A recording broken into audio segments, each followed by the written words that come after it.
Bismillahirrahmanirrahim. Assalamualaikum warahmatullahi wabarakatuh. Alhamdulillah hamdan thayyiban mubarakan fihi wa yuhibbunallaha kama yarda. Asyhadu an la ilaha illallah wa asyhadu anna Muhammadan abduhu wa rasuluhu la nabiyya ba'da amma ba'du. Allahumma ati nufusana taqwaha wa zakkiha wa anta khairu man zakkaha anta waliyuha wa maulaha. Allahumma alimna bima alamtana wa alimna bima yanfa'una wa zidna ilma. Bapak Ibu yang dirahmati Allah, cerita kita sekarang tentang hal-hal mengingat mati. Kalau orang ingat mati, disebut Nabi SAW itu adalah orang yang cerdas. Al-kaisu mandana nafsahu wa amila lima ba'dal.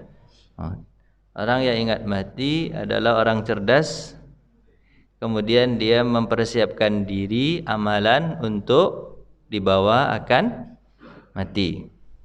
Jadi paling kurang ada 3 keutamaan orang ingat mati. Yang pertama, tidak segera bertaubat. Itu yang pertama dulu. Orang kalau ingat mati pengen taubat nggak Pak? Bawaannya kepengen taubat, pengen dari dosa-dosa itu kepengen bersih sebelum meninggal. Bagus nggak Pak? Bagus. Berarti Bapak selalu ingat mati boleh? Boleh. Ingatlah mati terus. Nggak apa-apa Bapak cerita sama istri sama anak, ceritanya itu cita-cita mati. Nanti kalau mati, nanti setelah mati kamu ngapain ya? Tanya ke istri gitu. Biasanya kan cerita gitu dibilang Bapak serem, cerita yang lain aja, jangan yang itu kan. Biasanya kan gitu Pak ya. Harusnya memang itu selalu diingatkan. Biar apa? Taubat. Itu yang pertama. Yang kedua, gunanya adalah biar tidak melakukan perbuatan dosa. Ingat mati itu kan takut dosa. Bagus nggak? Bagus. Ya saya sekali ceritalah sama anak. Nak, nanti kalau kamu mati nanti kamu bawa apa? Apa persiapanmu nak? Apa persiapan? Nabi juga sering bertanya kepada sahabat. Kemudian dia mengatakannya, Rasulullah, kapan hari kiamat itu? Apa kata Nabi? Apa persiapanmu? Jadi dia tanya kapan hari kiamat, Nabi jawabnya dengan apa? Pertanyaan lagi, apa persiapanmu? Terus dia bilang, wah kalau persiapan saya enggak banyak ya Rasulullah. Sholat wajib aja tanpa sholat sunat. Biasa-biasa aja, puasanya puasa wajib tanpa puasa sunat. Enggak hebat-hebat betul. Apa kata apa? Tapi Rasulullah, kata dia, aku sayang kepadamu ya Nabi, aku sayang kepada Abu Bakar, aku cinta kepada Umar bin Khattab. Apa kata Nabi jawabannya? Anta ma'aman ahbabta. Kamu bersama orang yang kau sayangi, yang kau cintai. Jadi ditanya itu sama anak, kamu sayangnya sama siapa nak? Sama Nabi, kau bersama Nabi nanti. Kalau kau sayang sama boy band, ya di sana sama-sama boy band nanti. Ya Pak. Ya, jadi gitulah kira-kira Bapak Ibu yang dirahmati Allah. Yang pertama, cepat taubat. Yang kedua, tidak mau berbuat maksiat. Yang ketiga, ringan terasa penderitaan hidup dunia ini. Ringan betul. Cobalah Pak rasakan. Bapak kalau kamu mati, terus Bapak nggak ada duit, ingat mati. Kira-kira apa yang Pak rasakan? Kok kurang duit juga? Kurang juga duit rasanya. Bapak mau meninggal nih, Bapak mau tidak ada duit, tapi ingat mati. Kira-kira apa yang Pak rasakan? Biasa aja. Nggak ada duit ya biasa aja mau mati. Apalagi orang mati nggak bawa duit, nggak apa-apa kan? Ya nggak bayar hutang segala macam, utang malah lunas. Bapak mau utang, Bapak lunas cepat. Cicilan Bapak habis, gimana caranya? Matilah. Kan itu Pak ya? Kan begitu kata asuransi kan begitu Pak ya? Kata asuransi kan begitu. Kalau Pak mati, hutang lunas. Yang salahnya itu adalah, yang salah ini seorang istri menangis. "Ah, kenapa kau menangis? Apakah suamimu meninggal? Apakah karena suamimu meninggal?" "Bukan. Kemarin nyicil rumah harganya cuma 200.000. Coba kalau 500.000 atau 1 M kan lebih enak lagi," katanya. Kan begitu Pak ya. Jadi Pak, kalau ingat mati, penderitaan dunia terasa ringan. Dan juga tidak berkeinginan untuk memperbanyak dunia. Ingin nggak Pak untuk memperbanyak dunia? Orang kalau mau mati ditawarkan sama dia ada gini-gini, dia ngap-ngap. "Pak, ada duit 2 M tuh Pak. Pak mau nggak?" Kira-kira diterimanya tuh nggak Pak? Apa duit 2 M 2 M? Ini sedang ada sakaratul mautnya. Malaikat datang nih, apa lagi kalian tanya-tanya 2 M? Mau nggak dia Pak? Nggak mau. Jadi Pak, 3 itu keutamaan kalau ingat mati Pak. Yang pertama Pak, cepat taubat. Yang kedua, nggak mau lakukan dosa. Yang ketiga, ringan rasanya hidup di dunia ini. Keutamaan. Bagus nggak ketiga-tiganya atau nggak bagus? Jawablah sedikit. Bagus atau nggak bagus? Bagus. Kalau tak ingat mati, ya situ tadi balik aja. Kalau tak ingat mati Pak, orang kalau tak ingat mati, yang pertama nggak mau taubat. Dia nggak merasa dia akan mati, malas dia taubat. Yang kedua, gampang bikin dosa karena dia nggak ingat mati. Jadi kalau ada orang yang mencuri uang rakyat segala macam, itu pada hakikatnya dia tidak ingat mati. Udah diingatkan pun dia biasa suka tidak ingat, nggak mau ingat itu. Diingatkan sama dia, "Pak mau mati lagi Pak, apa nih, ngomong yang lain aja lah, jangan itu." Kan banyak orang mengatakan begini, sekarang di dunia ya sekarang ini kita selesai, sekarang ini kita foya, nanti di akhirat entah ada tenda, kan itu kan keyakinan orang-orang kafir kan gitu ya. Nggak ada mereka ingat mati itu, nggak ada tuh, nggak ada mereka ingat mati. Makanya mereka nggak mau tobat, habis itu banyak mereka bikin dosa, kemudian hidup di dunia ini terasa berat. Apa sebab? Masih mencari, kurangnya, cari lagi, kurangnya, cari lagi, kurangnya, kurang. Kan itu ya, berat. Perlombaan yang paling melelahkan adalah perlombaan mencari dunia. Apa sebab? Mencari harta juga, sama lah itu Pak. Perlombaan yang paling berat adalah perlombaan mengejar dunia. Apa sebab? Tidak ada finish-finishnya. Finishnya kapan? Mati aja. Tuh. Jadi paling berat nih, lomba dunia ini paling berat ini Pak. Bapak ini sekarang lomba misalnya dengan tetangga nih kan, tetangga rumah-rumah sekitar 500 atau 1 M lah di sini kan. Nanti kalau Bapak punya duit tuh beli rumah yang di daerah 2 M atau ke depan sedikit, lomba lagi dengan orang-orang di sana. Habis itu dapat rumah lagi, beli ke BSD. BSD lomba-lomba terus, selesai nggak Pak? Nggak akan selesai. Nah, itulah ingat mati. Jadi hal-hal yang mengingatkan mati. Jadi apa yang harus mengingatkan Bapak mati? Ini pelajaran nih. Bapak harus ingat mati. Pertama apa? Nampak sama Bapak tuh? Apa yang pertama Pak? Pertama ziarah kubur. Kemudian di bawah itu sebenarnya, di bawah teman itu ada 4 cara mengobati hati yang keras. Jadi kalau Bapak hati keras, 4 cara ini. Tapi untuk mengingat mati yang keempat itu, datang ke kuburan. Tapi sebelum itu kita baca. Pertama, menghindari diri dari kebiasaan buruk, datang ke majelis ilmu. Itu cara yang pertama mengobati hati yang keras. Jadi kalau hati itu keras, maka datanglah ke majelis ilmu. Terutama majelis ingat mati nih. Ini majelis ingat mati nih namanya nih Pak. Betul nggak? Bapak kalau cerita mati itu bapaknya semangat lah. Orang kalau ingat mati terus semangat. Apa sebab Pak? I'mal li dunyaka ka'annaka ta'ishu abada wa amal li akhiratika ka'annaka tamutu wada. Itu kan itu kata Nabi kan, betul? Beramallah kamu untuk duniamu seolah-olah kamu hidup selama-lamanya. Kalau untuk dunia itu lapang lagi, biarin aja. Itu nggak perlu semangat itu. Nggak dapat hari ini, besok nggak dapat besok. Besok lagi nggak dapat besok lagi. Besok lagi masih ada kesempatan. Itu yang kita rasakan. Tapi kalau untuk akhirat, hari ini saya akan mati. Mungkin terakhir nih saya mendengar ceramah Mang Odet Pak, tahu Mang Odet? Wali kota Bandung mau khutbah Jumat mati ya. Padahal sehat-sehat aja, betul kan Pak ya? Mati ya. Oh, maka kata Nabi SAW, man asa ala syai mata alaih. Siapa yang hidup dengannya, maka dia pasti juga mati dengannya. Kalau kebiasaannya khatib, khutbah Jumat, ceramah, matinya di mana nih Pak? Ya masjid juga. Tapi kalau kebiasaannya, jangan sebut, nanti ada yang tersinggung. Jangan disebut, dia ada yang tersinggung. Gitu kan? Pasti dia mati dalam keadaan. Jadi kan orang mengatakan, orang yang suka main di air pasti matinya di air. Orang yang sukanya main api pasti matinya di api. Orang yang suka main tanah pasti matinya di tanah juga ya, mati di tanah ya. Itu lagi kira orang, iya gitulah. Orang kalau suka bermaksiat pasti matinya di maksiat. Orang yang suka taat pasti matinya di taat. Makanya Pak, Bapak harus sering-sering datang ke majelis mati ini Pak. Kalau majelis mati itu bukan Bapak buat begini, sebaliknya semangat. Amal apa lagi?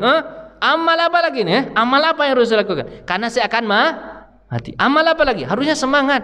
Tapi kok beda ya orang-orang dia? Pas ketika bicara mati dia, terserah Pak Ustaz aja lah kami mati lagi. Kenapa beda Pak? Harusnya kan besok kita, Bapak kalau ketahuan besok Pak mati, apa yang Pak lakukan? Semangat kan? Harus selesai semua ibadah nih, selesai semuanya, kan itu Pak ya? Itu kan harusnya kan? Dunia itu nggak pasti, betul nggak? Pasti nggak dunia itu Pak? Sesuatu di atas dunia ini sesuatu yang tak pasti. Yang pasti itu apa? Mati. Pasti mati itu Pak. Tapi kalau dunia ini besok Bapak mau dapat duit berapa, rumah berapa, istri berapa, ada kepastian itu? Tak ada. Tapi orang yakin setiap orang yang hidup pasti. Tapi kenapa orang nggak mempersiapkan kepastian ini Pak? Kenapa orang mencari sesuatu yang tak pasti? Ini heran kita tuh. Terbalik-balik dunia nih. Gak paham juga Bapak. Jadi saya merasa Bapak di antara Bapak gak paham dengan omongan saya ini. Paham gak Pak nih? Anggap aja paham. Iya Pak. Sesuatu yang pasti itu adalah mati. Tapi kenapa kok orang gak mau mempersiapkan itu Pak? Orang selalu menghindar. Bicara mati, jangan bicara itu, jangan bicara itu, lain-lain aja lah, gitu Pak ya. Tapi padahal itu pasti. Tapi kalau bicara dunia, kita makan tunjang yuk. Itu ingat-ingat pula kan. Entah ya jadi kita makan tunjang. Udah 2 bulan yang lalu jadi rencana ya, tak jadi sampai sekarang. Contohnya begitu. Ada yang tersinggung mungkin. Saya ingat-ingat deh. Tunjang ya kapan ya tunjang ya. Udah 2 bulan direncanakan tak jadi Pak. Bayangkan. Tapi kalau mati pasti aja. Jangan yang tersinggung, saya cuma kelakar aja, ya kan, bercanda aja. Itu yang pertama. Yang kedua, agar hati yang keras tadi menjadi lunak, gimana cara yang kedua Pak? Ingat mati. Datang ke majelis ilmu, habis itu ingat mati. Itu lunak, hati itu lunak itu. Jadi orang-orang yang keras-keras itu sebaiknya Pak, anggota-anggota DPR, menteri-menteri, presiden-presiden itu majelisnya harus majelis at-tazkirah fi awalil umuril akhirah ini Pak. Ini harus dikaji-kaji terusnya. Apa kata ini Pak? Kata Walid bin Abdul Malik. Apa kata dia? Ini setelah Walid, kemudian Sulaiman bin Abdul Malik, baru setelah itu siapa namanya? Umar bin Abdul. Jadi mereka ini orang-orang bagus ini. Sebelum orang yang bagus betul datang, Umar bin Abdul Aziz. Dia mengatakan begini. Aku lebih suka memilih pemimpin atau memilih menteri-menteriku atau gubernur-gubernurku itu atau pembantu-pembantu itu adalah orang yang baik. Kalau tak ngerti-ngerti pun dia tentang masalah pemerintahan tak masalah. Yang penting dia orang baik. Niatnya pasti niat baik, ya kan? Walaupun dia tak mengerti kan, tak mengertinya bisa diajarkan. Tapi dia punya niat baik. Aku tak suka yang membantu itu adalah orang yang pintar tapi tak beriman. Kepintarannya itu digunakan untuk maling. Jadi Bapak nanti kalau jadi presiden, ada di antara Bapak rencana jadi presiden? Ada enggak? 2024 ada. Kalau nanti Bapak jadi presiden, kata Nabi SAW, siapa yang jadi pemerintahan kemudian dia mengangkat orang yang dia mengangkat orang yang tidak kompeten, misalnya mengangkat orang yang tidak benar, padahal orang benar ada, maka dia telah mengkhianati amanah dari Allah Subhanahu wa taala. Jadi kalau Pak nanti jadi presiden nih, siapa ada yang berlomba? Bisa jadi. Kalau saya insya Allah udah bisa, Pak. Dokter bisa lah, insya Allah udah bisa. Orang satu aja bisa, dokter bisa tuh Pak. Cuman siapa yang milih aja lagi. Iya serius Pak. Siapa yang mau milih aja. Kalau udah dokter untuk kepintaran udah bisa. Bisa nggak saya kira Pak? Bisa lah. Apa pula susahnya itu? Tinggal ngatur duit tuh aja mah. Gampang itu. Cuman tekanan kiri kanan ini yang tak enak. Ya karena itu contohnya Pak. Tapi bisa nggak Pak? Bisa. Kalau niat sudah baik Pak, apa kata Umar bin Khattab? Aku melihat harta Baitul Mal itu seperti melihat harta anak yatim. Aku tak akan ambil sedikit pun. Sebab kalau aku manggil itu dosa besar. Memakan harta anak yatim termasuk dosa. Aku tak mau makan. Kecuali karena hak. Karena hak. Dia pernah coba minjam duit Baitul Mal, padahal dia adalah seorang khalifah. Ketika itu yang menjaga duit itu adalah Abu Hurairah. Abu Hurairah tanya sama dia, "Hei Umar, kapan kau rencana bayar kalau kau pinjam?" Apa kata Umar? Belum dapat rencana lagi kapan bayar nih. Karena duit belum ada. Kalau belum ada duit, belum ada rencana untuk kapan kau bayar, bisakah kau memastikan bahwa sebelum mati kau bisa bayar ini? Apa kata Umar? Tidak bisa aku memastikan itu. Kalau tak bisa kau memastikan, maka jangan pinjam. Akhirnya enggak jadi Umar bin Khattab minjam duit Pak Baitul Mal. Berani enggak Bapak gituin nanti presiden? Pak Presiden, ini duit rakyat. Kapan Bapak ganti? Duit rakyat kapan Bapak ganti? Karena langsung Bapak dipecat diganti dengan yang lain. Begitu kan. Kapan Pak ganti? Umar bin Khattab, apa kata? Kapan kau ganti? Apakah kau bisa memastikan sebelum kau mati kau sudah bisa bayar? Enggak jadilah kata Umar, enggak jadilah. Begitu orang itu Pak. Begitulah kira-kira. Kemudian yang ketiga Pak, yang ketiga supaya kita gampang ingat mati itu, yang ketiga apa? Saksikan orang mati. Jadi Bapak tanyalah, siapa di antara Bapak yang mau cepat nih, saya mau lihat Bapak nih. Tanyalah. Tanya dari sekarang teman-teman Bapak, siapa yang mau duluan sempat ngelihatnya. Sering-seringlah melihat orang mati. Bapak datang, kalau yang sering itu biasanya orang-orang sakit itu Pak ya. Orang-orang yang sakit di sakarat di mana di rumah sakit. Pak datang aja rumah sakit tuh. Pak datang rumah sakit tuh. Bapak mau kemana? Saya mau jenguk orang. Siapa yang Pak jenguk? Orang yang akan mati mau saya jenguk. Kenal Pak sebenarnya? Enggak, saya enggak kenal. Cuma saya ingin ingat mati aja. Pergilah ke rumah sakit. Di rumah sakit lihat orang-orang yang mau mati itu. Kira-kira gimana Pak? Lunak enggak hati Pak? Cuman Bapak kan itu yang dihindarkan banyak orang tuh Pak ya. Majelis apa? Majelis tentang mati dihindarin orang. Betul Pak ya? Ingat mati pun dihindari orang. Menjenguk orang mau mati pun dihindari orang. Akhirnya yang keempat, menziarahi kubur pun orang nggak mau. Akhirnya apa? Ya, jarang mereka ingat mati. Itu cara ingat mati. Nih Pak, nih orang-orang yang ziarah kubur itu. Tapi kalau enteng kita stressingnya ke ziarah kubur Pak ya. Biasanya ke ziarah kubur. Kalaupun orangnya misalnya ingat mati, majelis ilmu itu sebenarnya ada juga tuh ininya, cuman tak disebutkan di sini.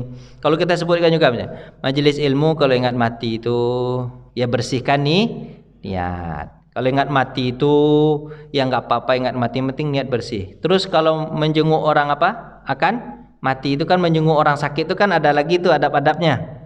Adab menjenguk orang sakit itu mendoakannya agar dia sembuh. Jangan didoakan cepat mati, jangan. Wah ini sakit Bapak ini kayaknya 3 hari lagi mati ini. Ya cepatlah dia mati, Bapak bilang begitu. Jadi jenguk orang sakit itu bawa oleh ada adab-adabnya kan. Bawa oleh habis itu apa? Bawa oleh habis itu semangatkan dia untuk hidup. Karena mati itu adalah musibah yang besar. Kenapa disebut musibah yang besar? Karena seluruh amal akan terputus. Maka selalu semangatkan dia, Bapak insya Allah sembuh, Bapak insya Allah sembuh. Walaupun dokter sudah memvonis bahwa dia akan mati, tapi Bapak datang menyemangati dia. Walaupun dalam hati Bapak, kalau begini mati nih. Tapi jangan Pak sebut. Ya, jangan Pak sebut. Itu kan adabnya Pak ya. Itu adab-adabnya. Sekarang kalau langsung ke kubur, adab kuburnya langsung ini yang cepat ingat mati, karena mencari orang sakit mau mati itu kadang susah juga. Ke kuburan pasti dapat. Gimana caranya? Yang pertama, orang ziarah kubur itu berniat dulu. Pertama, untuk memperoleh ridho Allah. Itu memperoleh ridho Allah. Jadi ke kuburan itu bukan untuk mencari ridho setan. Banyak juga orang ke kuburan itu meminta kepada setan. Padahal orang yang ada dalam kubur bisa bantu atau enggak? Enggak. Yang bisa bantu itu siapa nanti itu? Setan. Kalau dia minta ke setan berarti minta bantu siapa? Setan. Yang paling disukai sama setan di mana Pak? Ya di kuburan itu rumah-rumah setan tuh. Rumah-rumah setan itu tempat-tempat yang kotor gitu kan? Kuburan, tempat-tempat yang apa? Yang rindang-rindang itu tempat-tempat setan gitu Pak ya. Nah. Terus tapi ke sana itu kalau Pak bacakan nama Allah, kira-kira setan lari nggak Pak?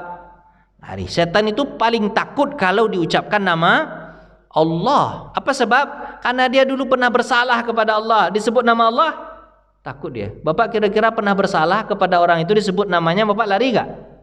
Lari lah, takut itu.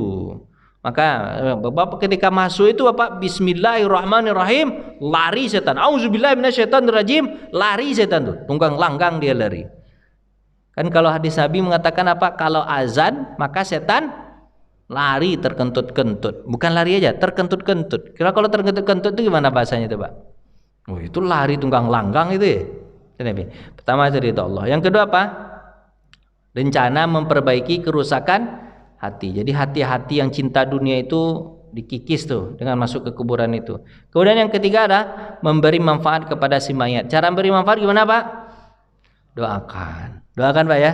Doakan Pak. Bukan malah meminta tapi doakan. Malahan Nabi SAW mengatakan apa? Kalau bisa kalian baca surah. Baca surah. Malahan Nabi mengatakan dibelah 2 pelepah korma, satu ditaruh di kakinya, satu ditaruh di kepalanya. Nabi berkata, semoga saja selagi pelepah korma ini masih basah, orang yang di dalam diringankan azabnya atau dihentikan sejenak.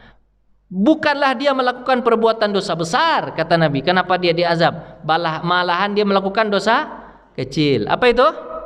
Yamsi bin namimah. Kemudian dia berjalan dengan cara membawa-bawa cerita. Ini ngadu domba Pak, ngasuh-ngasuh adu domba. Nah, mungkin adu domba tetangga aja, nggak besar-besar betul. Habis apa? Yang kedua, dia tidak bersuci ketika istinja. Tapi Bapak insya Allah enggak ya. Cuci terus ya. Ada juga orang ke dinding aja dia osoh-osohnya sedikit. Dah selesai. Dia osoh-osoh, dia apain namanya Pak? Nah itu kan ini. Dicocol-cocol ke dinding. Itu nggak boleh tuh. Nggak boleh, harus pakai air kalau ada air. Itu kalau galak istinja itu tak ada. Nah itu kan beri manfaat kepada mayat. Cara memberi manfaat Pak, doakan Pak ya. Doakan mayat tuh, ya kan? Doakan. Yang pertama sekali Bapak doakan gimana caranya Pak? Assalamualaikum ya ahlal kubur. Semoga Allah menyelamatkanmu wahai ahlal kubur. Nahnu insyaallahu. Nah, untuk dia kita doakan, habis itu untuk kita lagi. Kami insyaallah juga akan menyusul. Untuk biar dia tenang aja dalam kubur tuh. Oh, kamu mau datang juga nanti? Iyalah, enggak apa-apa, kata orang kubur tuh dijawabnya. Itulah Pak, itu kata orang Pak. Salam yang tak pernah dijawab sama orang adalah salam masuk ke dalam kuburan. Kalau dijawabnya lari Bapak tunggang langgang. Ya kan? Itu salam yang tak pernah dijawab itu. Jadi Bapak jangan berharap untuk dijawab juga. Hei ala kubur, aku sudah mengucapkan salam, kenapa kalian tak jawab? Karena ada juga Bapak kalau ke sini kan kita Assalamualaikum, kalau Pak tak jawab kan sedih hati. Kalau Pak kuburan ada enggak sedih hati Pak kalau tak dijawab? Enggaklah. Assalamualaikum ya ahlal kubur. Nahnu insyaallahu lahikun. Pak Ustaz ini kenapa ya cerita mati dia semangat aja? Ya beginilah harusnya. Ini harusnya semangat aja.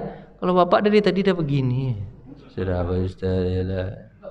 Semangat aja lah. Jangan bawa serem begitu, biasa aja. Ini cerita memang harus cerita pas. Kalau cerita pasti itu biasa aja. Memang kita juga akan mau mati, betul nggak Pak? Tinggal Bapak persiapkan aja. Nah, Dah gitu ya Pak ya. Kemudian yang keempat apa? Menghadirkan hati dan menghadirkan hati. Ini orang mati nih. Saya juga nanti akan mati. Apa persiapan saya ya? Pak ingat-ingat itu. Persiapan saya apa ya? Sholat cukup nggak ya? Cukup. Puasa? Cukup. Haji? Dah. Zakat? Dah. Kalau kurang-kurang gimana? Ini harus saya cukupkan. Ini harus saya cukupkan. Kalau enggak nanti Allah tanya sama saya. Salatmu gimana? Puasamu gimana? Zakatmu gimana? Kamu bohong-bohong enggak zakatmu? Hajimu gimana? Gitu kan. Nanti kamu sama tetanggamu gimana? Peduli enggak? Gitu kan. Sama anakmu bagaimana? Kamu ajarin enggak? Nah, Pak ingat selalu itu kerjaan Bapak itu di dunia itu. Tapi bagus enggak jadinya, Pak? Bagus. Jadi renungkan. Jadi ke kuburan itu bukan selfie-selfie. Orang sekarang sampai kuburan jadi selfie. Guys, saya lagi di kuburan, guys. Tek. Apa orang kuburan di selfie-selfie? Kuburannya sekarang kan kuburan ada yang mahal, Pak. Ada yang mahal, Pak. Pak tahu ada yang mahal? Pernah ada itu. Sandiaga. Takut kita masuk pula ke dalam rekaman itu. 300 juta, 500 juta, 500 juta kuburan, Pak. Bagus beli rumah lagi. Orang kuburan mati, tulang aja. Orang tuh senang tuh ke sana karena tuh ngapain, Pak? Selfie. Harga mahal. Ya kan? Lanjut. Hendaklah menghindari berjalan di atas. Jadi adabnya tuh, Pak, hindari jalan di atas. Jangan jalan di atas kuburan, itu Nabi melarang. Walaupun orang sudah mati tapi kita punya adab, jangan jalan di atas kuburan. Menandakan bahwa walaupun orang itu mati tapi dia masih bisa melihat. Kan kata di Nabi SAW, orang itu kalau mati ketika kalian memandikan, baikkanlah cara mandikan dan baikkanlah cara penyelenggaraannya. Kenapa? Karena dia sedih kalau kalian kasar. Cepatlah bapaknya, matilah. Orang udah mati dibilang mati juga. Itu sedih dia. Maka Nabi SAW diadabkan gimana? Air itu jangan langsung disiramkan, kata Nabi. Bagusnya gimana? Ditadah dengan tangan, kan gitu adabnya gitu, Pak. Kan kalau disiramkan boleh aja, Pak ya. Ambil keran, bisa, Pak ya? Ke steam. Ini bisa ya, Pak ya? Bisa ya kan. Tapi adabnya nggak ada gitu. Steam juga cepat itu, Pak ya. Apalagi di bawah itu kan keluar itu semua ya kan. Bagus juga itu, Pak, ke steam. Saya belum pernah dengar kata ada keluar semua. Ada ya itu. Atau direndam aja di cilupan ya, boom gitu kan. Nah, enggak begitu kan, ada adabnya. Orang mati pun masih ada adab kita. Gitu kan. Yang ketiga kan, lepaskan sandal, sampai melepaskan sandal, Pak. Diadabkan Pak. Padahal dulu pada masa Nabi itu kan tempatnya tempat apa, Pak? Apa? Tempat pasir gitu, sampai lepaskan sandal untuk adabnya. Seolah-olah itu adalah rumahnya. Kalau orang masuk rumah bawa sandal enggak? Nah, itu adabnya sampai lepaskan sandal. Tapi tentu ini adalah anjuran saja untuk lepaskan sandal. Seandainya tempatnya berduri, jangan lepaskanlah, nanti susah pula Bapak nanti, ya kan? Tapi adabnya kalau seandainya tempatnya agak bersih, lepaskan sandal. Adabnya sampai begitu, Pak. Kemudian apa, Pak? Ucapkan salamnya sudah sampaikan. Assalamualaikum ya ahlal kubur daru qaumin mukminin. Itu kan? Assalamualaikum ahlal kubur. Segala selamat untukmu wahai penghuni kubur.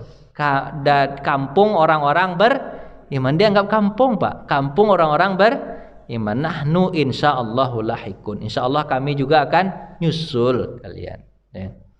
Jika melewati kuburan mayat yang dikenal, ucapkan salam. Assalamualaikum. Kalau yang enggak dikenal, assalamualaikum ya ahlal kubur. Kalau kita kenal, seperti kita kenal dengan Rasulullah, assalamualaikum ya Rasulullah. Kenal dengan Abu Bakar? Assalamualaikum ya Abu Bakrin, sahabat Nabi sallallahu alaihi wasallam fi ghari Hira khalifatul ula. Disebutkan kehebatan Abu Bakar itu. Supaya apa, Pak? Supaya menyemangati diri bahwa dia adalah orang yang beriman, yang tidur di sini orang yang beriman. Sebutkan kebaikannya. Jadi kalau Bapak ziarah kubur, sebutkan kehebatan orang yang ada dalam kubur ini agar apa? Dicontoh oleh orang yang hidup. Datang kepada Abu Bakar, assalamualaikum ya Aba Bakrin. Gitulah Pak, disebutkan namanya. Gitu Pak ya. Ini adab ziarah kubur. Kemudian doa ketika masuki kubur. Ini hadisnya udah Pak ya.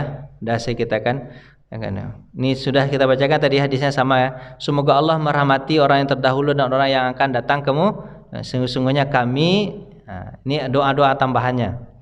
Dari Aisyah berkata, saya pernah bertanya, wahai Rasulullah, apa yang harus aku ucapkan jika aku masuk ke kuburan? Beliau menjawab, ucapkanlah salam sejahtera. Assalamualaikum ya ahlal kubur darul qaumun mu'minin. Semoga kemudian Allahumma, semoga Allah ya yarham, apa dalil ini? Yang lupa saya. Semoga Allah merahmati orang-orang yang terdahulu. Allahumma yarhamul lahikun. Orang-orang apa tuh? Lupa saya. Lupa, nanti aja kita cari. Maaf. Kemudian riwayat Buraidah dengan tambahan, aku mohon kepada Allah keselamatan bagi kami dan kamu sekalian, ya kan? Saya minta semoga Allah menyelamati kami dan kalian semua. Lupa ininya bahasa Arabnya. Hal yang dilarang ketika bicara kubur, Bapak, boleh menangis? Boleh, asalkan jangan meratap. Apa kata Nabi SAW? Kalian sedih itu di mana? Di sini. Tapi bukan di sini dan di sini. Maksudnya apa? Di sini itu apa? Omongan yang nggak benar-benar. Tapi kalau di sini juga merobek-robek juga boleh? Nggak boleh. Jadi kata Nabi, sedih itu boleh, tapi letaknya di mana? Sini. Di air mata aja ngalir. Ngalir air mata boleh, nggak ada masalah. Ketika Nabi SAW meninggal anaknya Ibrahim, menangis dia. Kemudian orang bertanya, apa ini ya Rasulullah? Apa jawaban Rasulullah? Ini adalah kasih sayang. Kalau Bapak datang ke kuburan supaya ketawa-ketawa, itu tanda Bapak sayang dengan orang yang dikubur atau enggak? Enggak. Tapi kalau Bapak menangis, saya punya kakek Pak, punya kakek. Kakek itu ketika meninggal, nenek itu usia 82, kakek itu usia 86 Pak. Setiap minggu dia datang ke kuburan nenek. Minta diantar terus. Padahal jalannya agak susah tuh Pak. Antar kuburan nenek. Setiap minggu Pak. Kalau udah hari Minggu, kalau enggak hari Sabtu gitu. Nah, anaknya lagi libur tuh antarin. Yang paling diinginkannya itu ditunggu-tunggunya kapan Pak? Hari Sabtu Minggu tuh. Untuk apa? Datang kuburan nenek. Terus setiap datang tuh selalu dia nangis. Nek, dia panggil nenek juga. Ada istrinya kan? Nek, kau istri yang baik, Nek. Tak pernah kau apa? Tak pernah kau kecewa, tak pernah kau hardi aku, tak pernah, pokoknya semua kebutuhanku kau telah penuhi nih. Aku redo kepadamu nih. Selalu itu dia ngomongkan. Setiap saat dia datang ke kuburan itu selalu nangis, mendoakan istrinya. Kira-kira istri-istri Bapak begitu nggak? Bisa nggak Pak? Istri yang mana? Ada lagi Pak. Selain di sini ada lagi. Begitu istri itu. Oh, nenek itu ketika dia sakit kan dia duluan sakit daripada kakek masih kembuk, kuat gitu kan. Tapi nenek ini duluan sakit gitu Pak. Udah berapa ini? 2 tahun agak ketidur, tapi bisa jalan tapi agak berat gitu. Kalau udah siang biasanya Pak, kalau dia nyiapin makan itu nggak boleh orang lain. Dia yang harus nyiapin makan. Kalau dia sehat tuh Pak, usia 80 tuh. Tapi dari usia 80 sampai 82 itu memang agak ini lemah dia. Pokoknya setiap siang itu yang diingatnya apa? Kakek dah makan loh. Ditanyanya, kakek dah makan. Begitu perhatian kepada suami. Hingga suami itu tak bisa melepaskan kasih sayang istrinya. Setahun setelah istrinya meninggal, akhirnya dia meninggal. Begitu Pak, kalau istri yang dicintai itu datang, kalau istri yang dicintai itu meninggal, suami tidak bisa bertahan lama. Tidak bisa bertahan lama. Beda kalau dengan suami yang meninggal duluan, istri bisa bertahan lama. Sebabnya apa? Bapak tahu nggak jawabannya apa? Jawab. Apa? Suami yang meninggal duluan, istri tetap hidup lama. Apa sebab? Tanya istri. Pak, istri itu dia lebih sayang daripada suami kepada istri. Suami kan jauh aja. Tapi kalau istri itu kan kalau udah sayang kepada suami itu luar biasa. Nah, begitulah cara menyenangkan hati ibu. Nah, Ya kan? Kan biasanya begitu Pak ya. Kan benar nggak biasanya begitu Ibu-ibu? Benar nggak? Kan kalau istri yang meninggal, suami biasanya cepat mati. Kalau nggak dia cari ganti baru, cepat mati itu mah. Ya gini. Cepat mati dia. Serius, cepat mati dia tuh. Tapi kalau suami yang meninggal, istri pasti bertahan lama walaupun dia tidak punya ganti baru. Pasti itu. Entah tak tahu saya apa penyebabnya itu. Bapak teliti lah itu. Pak teliti apa sebab tuh. Itu kan. Itu kira Pak ya, kan gitu Pak ya. Itu hidup saya lihat gitu. Dah, ziarah kubur itu bagi laki-laki dan perempuan boleh. Yang dilarang itu adalah wanita yang tabarut datang ke kuburan apa Pak? Apa henol segala macam, atau di sini mempertontonkan kecantikan segala macam. Ya datang ke kuburan itu jangan tabarut, biasa-biasa aja kan. Nah, pertama tidak boleh meratap, yang kedua tidak boleh buka aurat. Kemudian tanda-tanda iman yang ada dari diri Pak. Nah, orang yang mati itu Pak. Dari Buraidah, Nabi SAW bersabda, orang mukmin itu meninggal dengan keringat di pelipisnya. Jadi tanda-tanda iman nih Pak.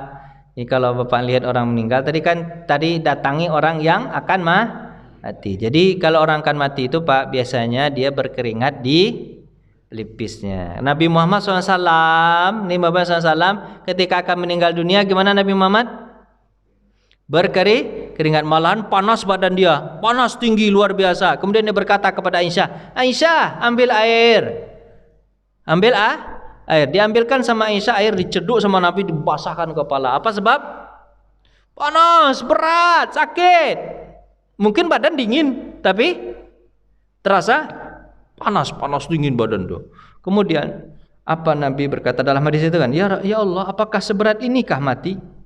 Apa kata Allah? Ya, setiap orang pasti akan merasakan mati, sakarat. Apa jawaban Nabi SAW? Kalau begini rasa sakitnya mati, ya Allah, lebih baik kau timpakan saja seluruh sakit umatku itu kepadaku, agar semua yang lain setelah aku ini tidak merasakan sakit. Sayang nggak Nabi sama kita Pak? Sakit aja mau dia nanggung sendiri. Sakitnya timpakan kepadaku semuanya, biar aku tanggung. Apa kata Allah Subhanahu Wa Taala dalam diskusi kepada Jibril? Apa katanya? Tidak bisa wahai Muhammad. Masing-masing mereka harus dapat jatah. Di masing-masing bapak akan merasakan jatah nanti. Cobalah. Kalau tak percaya cobalah. Tapi Pak, ada yang diringankan. Caranya gimana diringankan Pak? Diperlihatkan surga. Itu namanya istilahnya dalam psikologi apa? Pengalihan apa tuh namanya itu bahasa itu? Pengalihan isu, pengalihan sakit. Pengalihan sakit. Pengalihan sakit Pak. Dibuat sama Allah. Wah, sebenarnya dia sakit, tapi bisa alihkan gara-gara melihat surga. Tapi di hadis lain itu disebutkan orang yang akan masuk surga matinya dibuat sakit, tujuannya apa? Agar dia tidak punya dosa lagi setelah mati. Tapi matinya itu dibuat berat. Tapi beratnya itu bisa diringankan dengan pengalihan sakit tadi. Tapi orang yang kafir matinya diringankan Allah. Itu di samping itu. Matinya diringankan Allah. Agar apa? Sempurna baginya kesalahannya setelah dia mati. Tapi yang sakit sedikit itu, sebenarnya orang kafir itu matinya sedikit gimana? Enggak berat. Tapi yang sedikit itu dialihkan dengan melihat neraka. Akhirnya yang sedikit ini jadi berat. Paham enggak Pak tuh? Muter-muter ya jadinya ya. Ada hadis Nabi? Mana hadis Nabi? Mana dia? Nih, perhatikanlah 3 hal seseorang mayat. Dari halaman 4 dia berkata, saya pernah mendengar, ini enggak hadisnya Pak. Pernahkah 3 hal yang sedang sakit ketika dia meninggal? Ya, pelipis, enggak ini ya. Pelipisnya berkeringat, itu orang-orang yang baik, pelipisnya berkeringat, matanya berlinang. Mungkin sakit Pak jadi nangis Pak. Dia nangis. Terus apa? Lubang hidungnya air mata. Itu Pak tanda-tanda orang baik tuh Pak. Gimana tandanya Pak? Yang pertama Pak, pelipisnya air matanya nangis, hidungnya kembang kempis. Itu orang baik kata Nabi SAW. Terus itu adalah rahmat dari Allah Subhanahu wa taala yang turunkan kepadanya. Jika dia mendengkur, nah ini contoh orang gak baik, jika dia mendengkur seperti onta muda yang dicekik, padam roman mukanya. Mendengkur, oh, gitu apa? Mukanya takut apa kan? Rupa mukanya dan berubah berbuih sudut mulutnya. Itu adalah azab dari Allah. Jadi sebenarnya ketika mati itu udah ketahuan ini orang baik atau orang. Saya kemarin lihat di WA itu Pak, ada fotonya Buya Hamka pas meninggal Pak. Pas dia hidup ada fotonya sebelah kanan, pas meninggal fotonya sebelah kiri. Senyum Pak. Habis itu terdetik dalam hati saya, oh kalau mati seperti ini indahnya. Daripada hidup di atas dunia ini susah, lebih baik mati begini. Selesai masalah, kemudian tinggal tunggu rahmat dari Allah Subhanahu wa taala. Indah sekali pas ketika melihat orang mati itu, Pak. Bapak ketika melihat orang mati indah itu Pak tak pengen mati? Jawablah sedikit. Melihat orang mati indah itu Pak tak pengen mati Pak enggak? Serius? Mati indahnya itu pengen kan? Pengen enggak? Kok enggak ada Bapak yang kepengen? Lucu Bapak. Saya kepengen padahal saya lebih muda daripada Bapak kan? Kepengen Pak lihat orang mati indah. Buya Hamka Pak, Buya Hamka. Lihat foto hidupnya, lihat foto matinya. Mang Odet juga begitu saya lihat. Senyumnya dia tuh kayak orang apa? Bahagia gitu. Walaupun memang wajah orang yang mati dengan wajah orang yang hidup kan beda waromannya Pak ya. Kalau orang yang roman itu ada gimana itu, ada darah-darahnya. Kalau orang mati itu kan beda romannya Pak ya? Bisa kok beda roman gitu Pak? Orang mati itu Pak. Sama enggak orang mati dengan orang hidup bentuknya Pak? Beda Pak, beda Pak. Roman itu jadi beda Pak. Tapi kelihatan dari wajah. Jadi kalau Nabi mengatakan orang yang kalau mati itu apa Pak? Keringatnya lipisnya berkeringat, matanya, kemudian hidungnya. Jangan seperti orang yang mendengkur. Oh, itu bahaya itu. Kalau ada orang yang mendengkur begitu, Pak, tutup mulutnya cepat. Biar cepat matinya. Enggak, jangan itu omongan saya, jangan ditutup pula, marah orang nanti. Terus gimana lagi Pak ya? Dah, lanjut Pak ya. Dalam hadis riwayat ini kan Nabi nyebutin, bukan saya kan.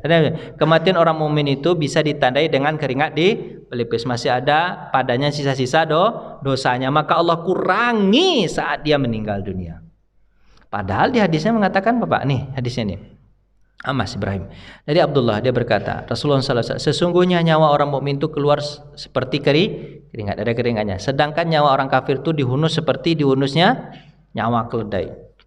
Dan sesungguhnya orang beriman pernah melakukan kesalahan sehingga diberatkan. Ini Pak, orang mukmin kalau dia mati sebenarnya diberatkan matinya. Tapi, nah ini Pak, tapi apa tadi Pak? Dialihkan dengan melihat surga. Padahal matinya sakit, harusnya sakit. Sementara orang kafir, sesungguhnya orang kafir pernah melakukan kebaikan, maka dimudahkan untuknya matinya. Jadi orang-orang kafir itu pernah melakukan kebaikan, matinya sebenarnya mudah, tapi jadi berat. Gara-gara apa? Melihat neraka itu. Kenapa orang kafir dimudahkan untuk matinya Pak? Biar full azabnya. Kenapa orang beriman disusahkan matinya? Biar full surganya. Cuman bedanya lagi di situ pula bedanya Pak. Kalau dia beriman, yang berat menjadi ringan. Orang kafir yang ringan jadi berat. Bapak mau milih yang mana? Beriman atau orang kafir? Nah kan pilihnya beriman terus. Betul kan? Betul sebenarnya. Cuman tolonglah persiapkan diri betul-betul. Bapak katanya beriman tapi sholat tak mau. Bapak percaya sholat itu wajib? Percaya. Tapi Bapak sholat enggak? Enggak. Bapak percaya puasa itu wajib? Percaya. Tapi Bapak puasa enggak? Enggak. Itu apa pula iman namanya tuh? Iman itu kan 3. Diyakini di hati, diucapkan di mulut, kemudian diamalkan dengan anggota badan. Tapi banyak orang sekarang ngaku beriman tapi cuman 1 aja, di mulut aja. Di hati enggak, di amalan enggak. Bapak percaya enggak zakat itu wajib? Dia bilang apa? Percaya. Tapi Bapak zakat enggak? Enggak. Iman apa itu namanya? Iman apa itu Pak? Iman apa itu namanya tuh Pak? Iman di mulut. Immanuel. Immanuel. Salah pula nanti kita apa sebut-sebut pula. Iman apa itu namanya? Apa itu tidak beriman itu Pak? Banyak orang begitu gayanya sekarang. Banyak orang gayanya sekarang hanya di mulut. Kan udah datang Bapak ini. Dah. Yang penting Bapak tanya jawab. Kalau Bapak sudah datang tanya jawab dah. Dah, silakan Pak, silakan. Pak tanya jawab lah Pak, silakan Pak. Bapak mau tanya. Silakan Pak Haji. Assalamualaikum warahmatullahi wabarakatuh. Iya.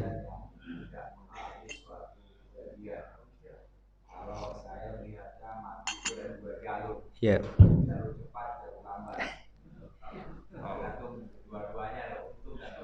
Iya. Apakah ada tanda-tanda keringat di peripisnya dan juga seperti apa yang situ? Kalau seandainya ada, gimana itu? Iya. Orang-orang yang mati syahid itu bagaimana? Iya. Nah, itu kan apakah ada? Keringat ya. Cepat, mati jalur cepat. Iya. Iya, Bapak. Kalau mati seperti ditabrak gitu Pak ya. Mati ditabrak atau mati apa lagi Pak? Yang tidak normal lah. Biasa orang nyebut tidak normal ya. Mati di apa tuh tertimbun. Mati apa lagi Pak? Ya, itu memang kita tidak bisa melihatnya. Apa sebab? Karena tidak normal matinya. Orang kalau ditabrak matinya gimana cara melihat keringatnya sama kemang kempisnya? Susah kan? Karena penuh darah malah. Susah Pak. Cuma nanti kita akan bisa melihat dari kadang-kadang apa Pak? Ada aja kayak tandanya senyum atau apa gitu Pak ya. Ada Pak ya. Saya ketika foto-foto Raba'ah di Raba'ah Mesir, orang-orang yang ditembakin dalam masjid itu Pak, ya kan? Orang yang ditembak masjid itu dikirim-kirim foto-fotonya Raba'ah Mesir tahu tragedi 2011. Kan Raba'ah Mesir kan gini dulu Pak ya. Bapak masih ingat ya? Tandanya gini-gini kan. Ya kan? Ketika penggulingan Mursi itu kan kudeta Mursi. Kan orang di Mesir Raba'ah. Saya dekat tinggal situ Pak. Saya tiap kalau Ramadan ke sana sholat Pak. Karena Raba'ah itu tempat Wisma Nusantara itu Pak. Dekat jaraknya cuma 500 atau 300 meter sampai dari tempat Wisma Nusantara. Mengenai Icmi saya tinggal 3 tahun di situ. Tahu benar saya Mesir Raba'ah itu, tahu benar saya. Jadi orang-orang ditembak itu kan jalur cepat juga itu Pak, berdarah-darah Pak. Tapi kelihatan apa Pak? Mungkin kita tidak bisa melihat keringatnya, kita tidak bisa melihat tetesan air matanya, mungkin tidak bisa melihat dari kembang kepis hidungnya, tapi kita nanti bisa melihat di akhirnya. Kadang kelihatan romannya jadi senyum. Itu ada kadang-kadang begitu. Tapi kalau orang kafir itu Pak, romannya itu hilang muka. Kalau disebutkan dari Nabi apa tadi? Hilang roman wajahnya, kayak masam gitu Pak. Makanya orang non muslim itu dibedain Pak, supaya apa? Bagus romannya. Kalau kita dibedain enggak Pak? Enggak. Ada juga yang dibedain kan, tapi kadang-kadang kan rata-rata enggak dibedain. Nah, jadi kalau jalur cepat jawabannya memang tidak kelihatan. Tidak ke jalur cepat istilahnya. Saya baru dapat istilah baru nih Pak Haji. Serius. Ada jalur cepat, ada jalur lambat ya. Kalau jalur lambat kita bisa tahu, tapi kalau jalur cepat kita tidak bisa tahu. Apa sebab? Ya karena itu faktor itu. Tapi akhir insya Allah kita tahu. Itu Pak Haji. Allahu a'lam bishawab. Ada lagi yang lain? Tapi Bapak jangan pastikan ini. Cuman kan ada Nabi ini kan cuman mengasihkan. Tapi Bapak jangan pastikan, itu jangan Pak ucapkan juga. Kita aja yang tahu. Bapak ucapkan. Ini neraka nih orang. Jangan sakit hati orang itu. La tu'zil mait. Jangan kalian hina ma fatu'zil hayah. Yang kalian hina siapa? Orang hidup. Ahli warisnya akan sedih. Romannya neraka Pak. Jangan lupa sebut Bapak dalam hati aja. Dalam hati. Makanya ada yang sesuatu yang harus disebut, ada yang tidak harus disebut. Jangan ember. Jangan ember. Tapi kalau dia baik boleh nggak Pak? Takziah Bapak tahu arti takziah? Takziah itu dari azza ya'uzzu. Takziatan. Artinya apa Pak? Ninggikan, mengangkat. Mengangkat siapa? Mengangkat orang yang mati itu. Amalan baiknya sebut. Kalau Pak sebut amalan baik, kemudian malaikat catat. Catat malaikat. Akhirnya ditambahin ke catatan amalnya. Habis Pak doa kan? Doa, dicatat tambahin ke amal. Begitu. takziah. Atau yang kedua mengangkat semangat orang yang masih hidup atau ahli warisnya. Jadi takziah itu artinya apa? Mengangkat. Jadi jangan yang dibicarakan itu yang buruk. Saya pas ketika ikut nyalatin Pak Prof ini nangis ya. Pas ada yang bilang apa? Pak Prof itu orangnya kemanapun dia berada, dia selalu bangun masjid. Di sana dia bangun masjid, di kampungnya bangun masjid, ini bangun masjid. Dia juga yang nangis saya. Dia bilang, ya Allah, kalau bisa saya seperti ini juga. Kapan kesempatan kau berikan sama seperti dia? Nangis ya Pak. Bapak tak ngelihat saya nangis saja. Nangis ya Pak, serius Pak Prof ini. Ini mata. Cuman saya malu aja memperlihatkan sama Bapak. Sekarang sebenarnya saya mau nangis, cuman malu saya. Kalau saya nangis, macam mana nanti menceramah? Tak selesai nanti. Gaya ceramah saya begini. Kalau nangis nggak jadi ya. Nggak ini face apa namanya itu gayanya gitu beda-beda karena gitu Pak. Jadi kalau ngelihat orang-orang mati baik, orang baik mati itu Pak, pengen rasanya Pak. Bapak ingat nggak profesor nih Pak Prof? Ingat kan? Ingat dia kan? Ingat juga anak kecil. Alhamdulillah. Iya, Pak Prof itu kan? Kenal kan? Siapa namanya? Pak Yusri. Alhamdulillah. Mana namanya? Iya, orang banyak anak itu banyak rezeki. Pandai dia dialog. Ya gitu ya Pak ya. Jadi bagus ya anak-anak bawa ke masjid supaya apa Pak? Kalau anak-anak ada di masjid, yakinlah bahwa 20 tahun ke depan masjid pasti ada penghuni. Tapi kalau tidak ada anak-anak di masjid, 20 tahun ke depan masjid kosong. Kambing yang Bapak dapat ini masjid ini nanti. Dah, terima kasih ya Pak ya. Ada lagi Pak? Ada, terakhir ya Pak Haji, silakan.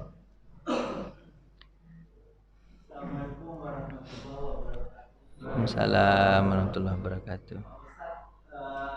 Adakah tuntunan dari Rasulullah ada berziarah ke kubur untuk mengingat mati? Kalau kita ke makam, cenderung itu kan ada yang menawarkan jasa tahlilan. Oh gitu ya. Kita sendiri kan juga kadang-kadang bawa buku tahlil di makam. Apakah itu juga ada hubungannya dengan tuntunan Rasulullah dalam berziarah? Tadi udah disebutkan ya Pak beberapa ini, tapi juga ada hadis Nabi tadi gimana tentang ziarah kubur tadi udah ya ini Pak ya. Ziarah kubur itu lebih niatnya bagus, kemudian menghindari jalan di atas kuburan, lepaskan sandal, ucapkan salam, habis itu lewati kuburan dengan dan dikenal ucapan gitu kan. Salah satu mungkin ada hadisnya saya lupa dengan apa yang Pak tambahkan itu Pak tambahkan tadi, bacalah doa, itu kan? Bacalah doa dan juga baca apa Pak? Surah. Cuman gini Pak ya. Kata hadis Nabi SAW, hadis yang sahihnya adalah istighfarulahuma. Istighfar itu lebih cepat. Hadisnya yang sahih lewat Muslim itu istighfar itu lebih cepat atau istighfar itu yang apa? Sampai kepadanya. Maka ketika hadis Nabi mengatakan ketika Nabi SAW menyampaikan orang-orang di dalam kuburan atau orang tua yang dalam kuburan itu kaget dia. Manfaat ke apa ini ya Allah? Keberkahan apa ini ya Allah? Rasa-rasanya saya tak pernah melakukan ini. Apa jawaban Allah Subhanahu wa taala? Ini gara-gara istighfarnya anakmu. Anakmu minta ampunkan untukmu. Kemudian dia mendapatkan begitu banyak rahmat. Padahal dia merasa bahwa dia bukan melakukannya. Itu yang paling kuat hadisnya. Tapi ada hadis lemah tentang hadis baca Yasin itu, Pak. Ya, Iqra'u suratu Yasin ala mautakum. Ala mautakum itu ada memahaminya sebelum mati atau sesudah mati. Gitu kan. Ba'da waqab, sesudah dan sebelum. Kan dia mengatakan itu. Tapi hadisnya itu lemah, Pak. Tentang surat Yasin itu rata-rata hadisnya lemah. Kan hadisnya lemah. Tapi kan hadis lemah kalau untuk fadailul amal kan boleh. Kan itu Pak ya. Tapi boleh baca Yasin boleh enggak Pak?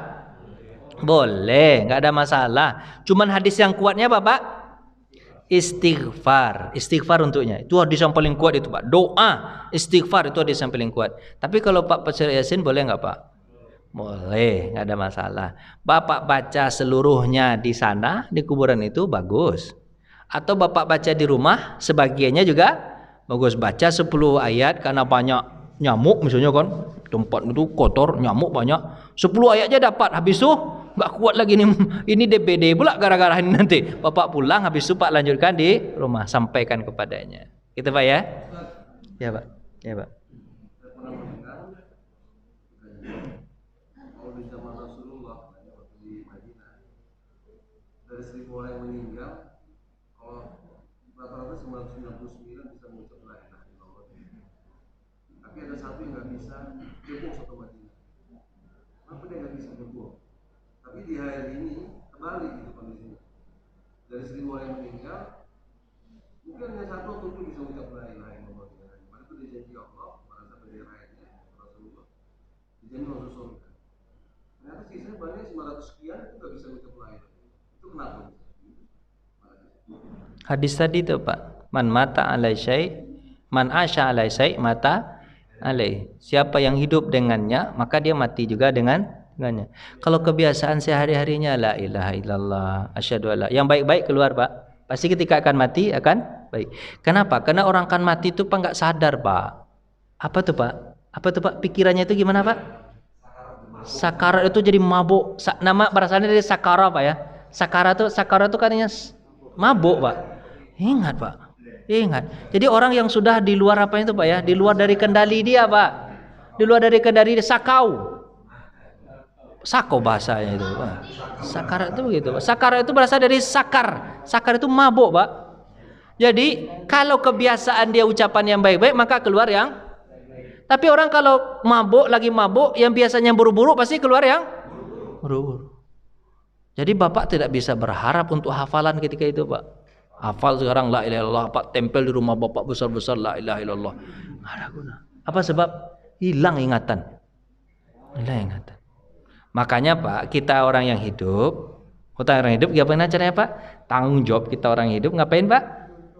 Menuntut. La ilaha lakinu mautakum la ilaha illallah. Talkinkan.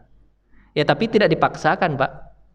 5 menit diam, habis itu 5 menit diam. Jangan la ilallah, la ilallah, la ilallah, cepatlah la ilallah. Jangan pisung dia Pak.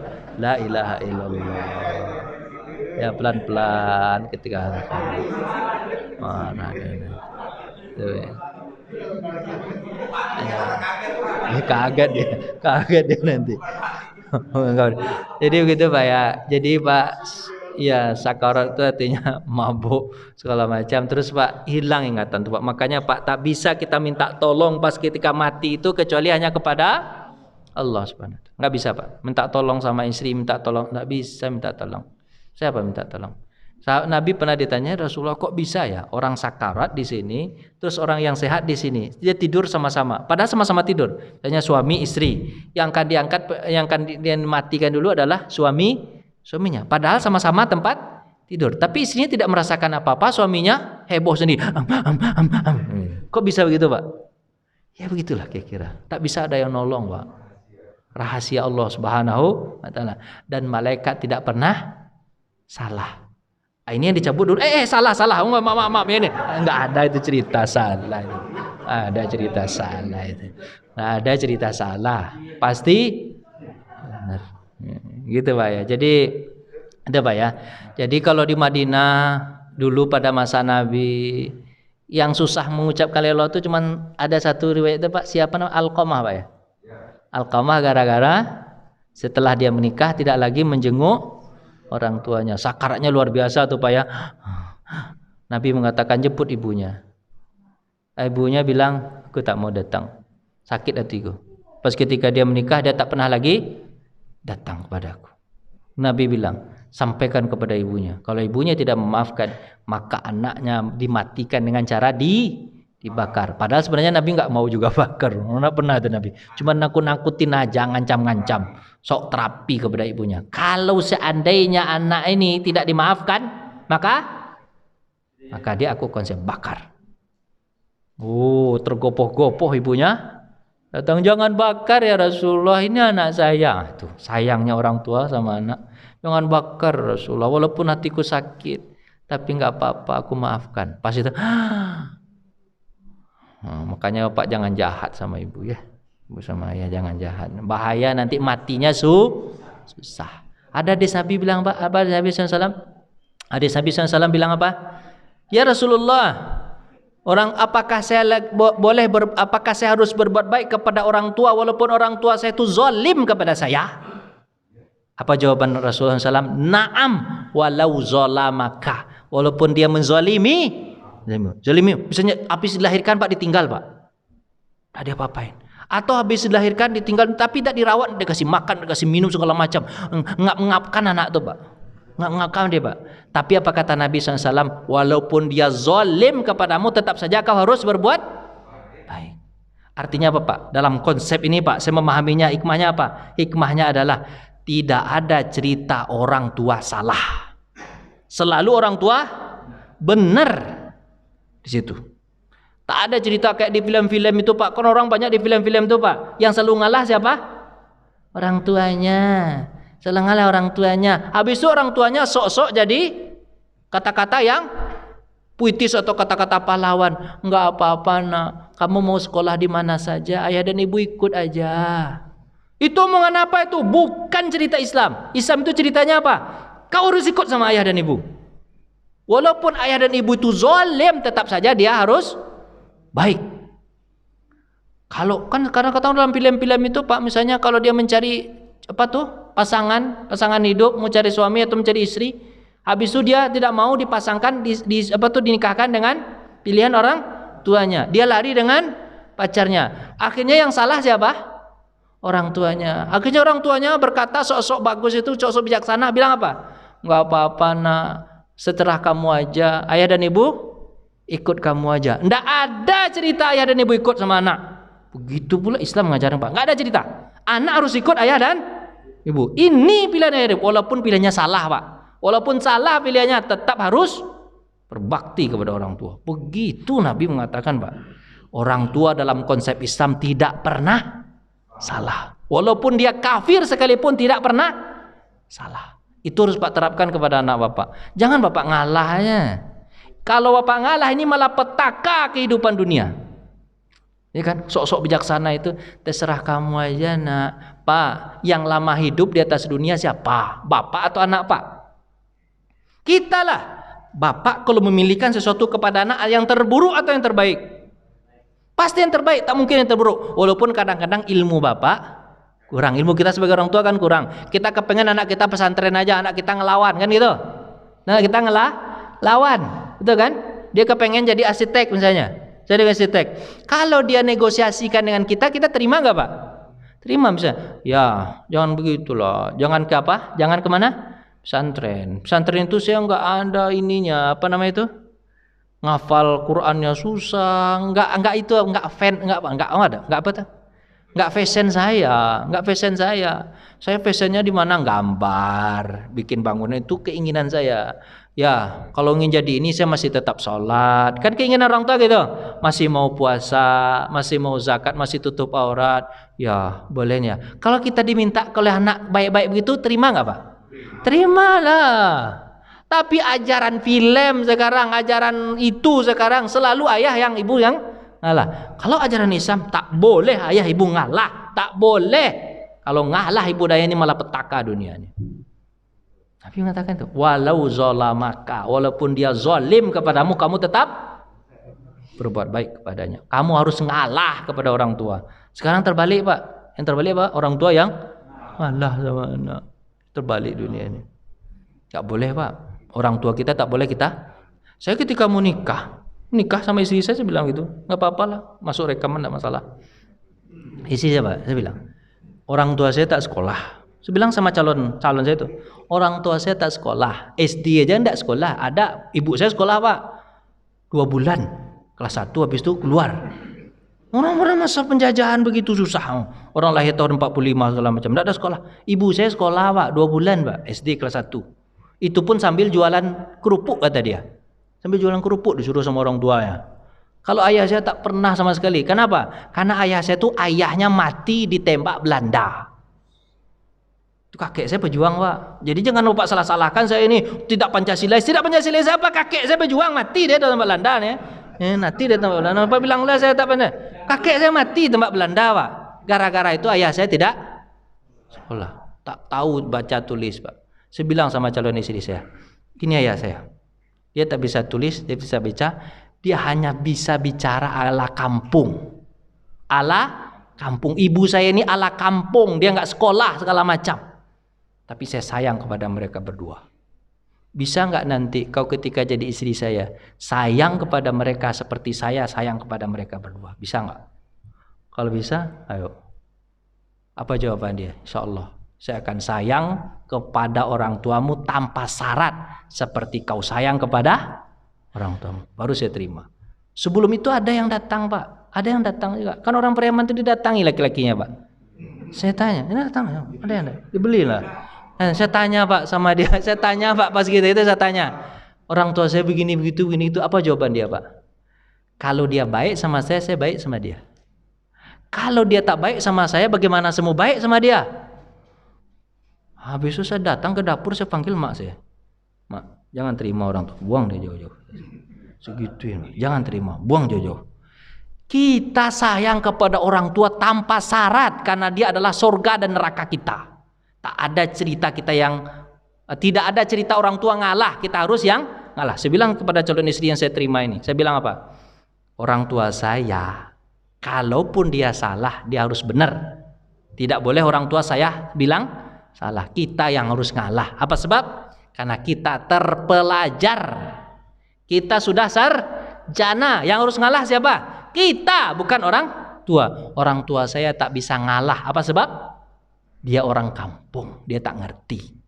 Itu didikan saya kepada istri saya. Bisa nggak Bapak didik ke istri Bapak begitu? Harus gitu Pak. Sayang kepada orang tua tanpa syarat. Sezalim, walaupun orang tua zalim, tetap harus berbakti. Konsepnya apa Pak? Orang tua tidak pernah salah. Walaupun sebenarnya dia salah, tapi dia tidak pernah disalahkan oleh Allah Subhanahu Wa Taala. Itu konsep hidup tuh Pak. Kalau udah bergeser begitu Pak, celaka. Malah petaka 17 tuh Pak. Kalau nggak 17, 79. Itu berapa lah gitu ini. Makanya Bapak jangan ngalah-ngalah sama anak lagi. Banyak orang tua ngalah sama anak. Ngalah apaan sih Bapak? Ngalah apaan sih? Nggak boleh ngalah sama anak. Kita nih yang lahirkan. Ngapain kita harus ngalah sama anak? Oh begitu. Adalah Pak, nanti malah jangan. Alah cukup segitu Pak. Terima kasih Pak ya, udah lama betul tuh, udah jangan sampai jam 6. Terima kasih ya Pak ya atas perhatian. Mohon maaf Pak ya agak lama dikit Pak. Nah, kita tutup dengan baca hamdalah. Alhamdulillahirabbil alamin. Doa kafatul majlis. Subhanakallahumma wa bihamdika asyhadu an la ilaha illa anta astaghfiruka wa atubu ilaik. Assalamualaikum warahmatullahi wabarakatuh.